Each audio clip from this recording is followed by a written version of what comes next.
Hello young mathematicians, and welcome back to our course about number theory and cryptography. In this lecture we will investigate together the Chinese remainder theorem, try to prove it, and see how to computer program it. Let us first start with a concrete example in which we would like to solve the system x is congruent to 3 modulo 5, x is congruent to 4 modulo 7, and x is congruent to 1 modulo 11. We've said in the previous lecture that instead of solving this system, we can solve three easier systems, namely x1 is congruent to 1 modulo 5, x1 is congruent to 0 modulo 0 modulo 7, and x1 is congruent to 0 modulo 11. Second system is x2 is congruent this time to 0 modulo 5, but it is congruent to 1 modulo 7 and congruent to 0 modulo 11. And the third system is x3 is congruent still to 0 modulo 5, x3 congruent to 0 modulo 7, but x3 congruent to 1 modulo 11. We also said in our previous lecture that if we can solve each of these systems, then we can solve easily this one by taking x congruent to 3 times x1 plus 4 times x2 plus 1 times x3 modulo, of course, 5 times 7 times 11. Now what we see is that this x is a solution to our system, but we would like to know if it is its only solution.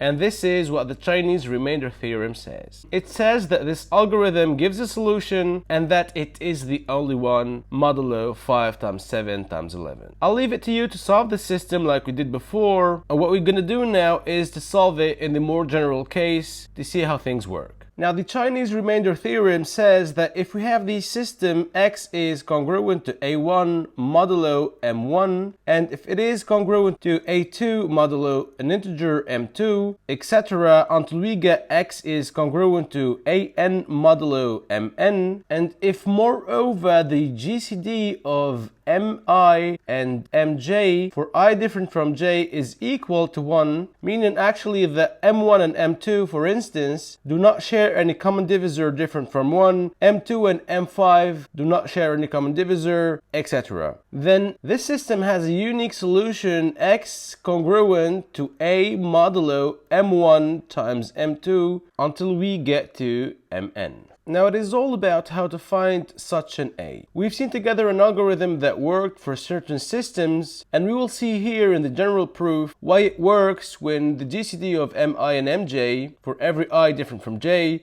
is equal to 1. In order to solve the system, it is the same idea. We solve n simpler systems, namely the first one would be x1 is congruent to 1 modulo m1 and x1 is congruent to 0 modulo every mi for I, of course, greater than 2. Alright, so we have x1 congruent to 0 modulo m2, x1 congruent to 0 modulo m3, etc. The second system would be, so x2 is congruent to 0 modulo m1, x2 is congruent to 1 modulo m2, and x2 is congruent to 0 modulo mi for I greater than 3, right? In this fashion we get n systems that we can denote Si, for which xi is congruent to 1 modulo mi and xi is congruent to 0 modulo mj for j, of course, different from I. Now I claim that every system Si is simple and very easy to solve. Let us solve together the system x1 is congruent to 1 modulo m1 and x1 is congruent to 0 modulo every mi if I, of course, is greater than 2. What we see here is that if x1 is congruent to 0 modulo m2 and x1 is congruent to 0 modulo m3, then we know that mi must divide x1, meaning that m2 divides x1, m3 divides x1, until we get to mn, which divide x1 as well. From here, one can deduce actually that m2 times m3 times mn must divide x1, and this works because the GCD of m2 and m3 is equal to 1, of m3 and m4 is equal to 1 as well, etc. So none of these numbers share any common divisor except 1.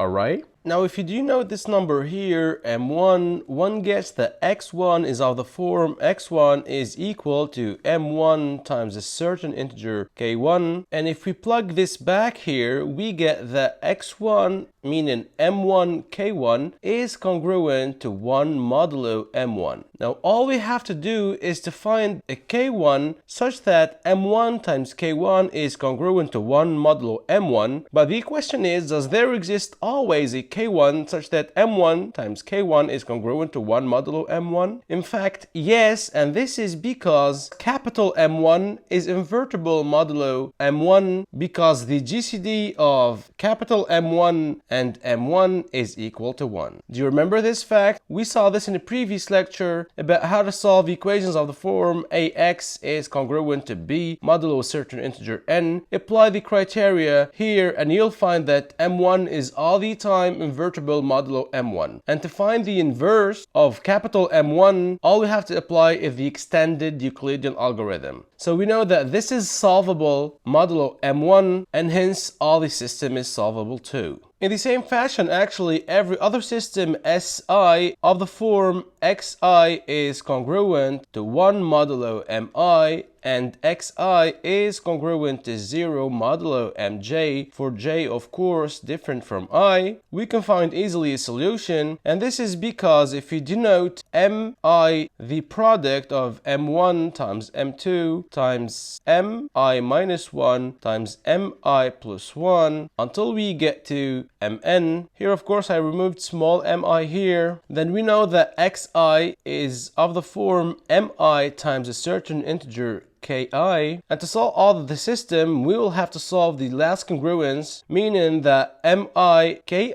is congruent to 1 modulo small mi. Now, is this solvable? It is actually all the time solvable, and this is because the GCD, same reason, of capital Mi and small mi is equal to 1. Very nice. So every system Si is solvable, and now to solve our initial system, all we have to take is x congruent to a1 times x1 plus a2 times x2 until we get to an times xn, all modulo capital M, where capital M is the product of all the m's, m1 times m2, until we get to mn. Notice actually that capital Mi here is equal to our m all divided by small mi. We will need this to computer program the Chinese remainder theorem. So what we've done here is that we found explicitly a solution to our system S, and we would like to know why is this actually the only solution, modulo of course capital M. This is quite easy because if X is a solution to our system X congruent to AI modulo Mi, for of course I traveling from 1 to n, and if y is a second solution to this, y is congruent to ai modulo mi, then we see that for every I, x is congruent to y modulo mi, right? So this says that for every I, mi must divide x minus y. But we know that the GCD of mi and mj for I different from j is equal to 1, and this implies actually that m1 times m2 until we get to mn, which we denoted actually capital M, must divide x minus y, and this means that x is congruent to y modulo m, which gives the uniqueness of the solution, meaning every other y solution to the system must be congruent to the first solution x modulo capital M. Great news. Now, if you do not know why does this imply this, I invite you to show that if m divides x and if n divides the same x, and if the GCD of m and n is equal to 1, then actually mn must divide x as well.